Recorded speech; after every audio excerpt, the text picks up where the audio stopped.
Welcome again to our daily Bible verse ministry, and have a wonderful Thursday morning to all of you and everyone. May God bless us all. And today's Bible verse is a letter of Peter to the elders of the congregation, the church. It is taken from the book of 1 Peter chapter 5, verse 2, 3, and 4. Shepherd the flock of God which is among you, serving as overseers, not by compulsion, but willingly, not for dishonest gain, but eagerly, nor as being lords over those entrusted to you, but be an example to the flock. And when the chief shepherd appears, you will receive the crown of glory that does not fade away. And in Tagalog, pangalagaan ninyo ang kawan ng Diyos na ipinagkatiwala sa inyo. Gawin ninyo ito ng maluwag sa loob at hindi napipilitan lamang. Yan ang nais ng Diyos.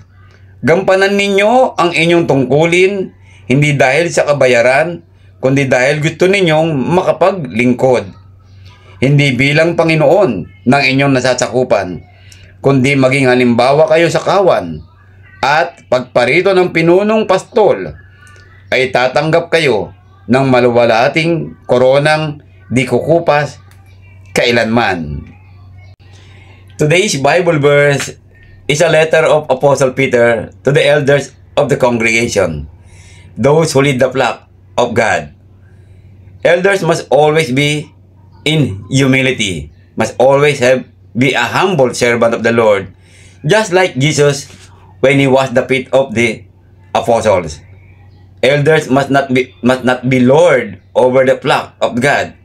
They must serve willingly, wholeheartedly, and spiritually minded. The elders must be a good example of the flock.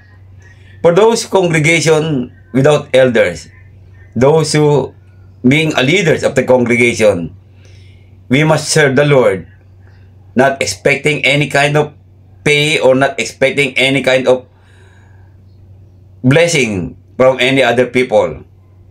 But we serve the flock of God with love, with humility, and most of all, with our whole life.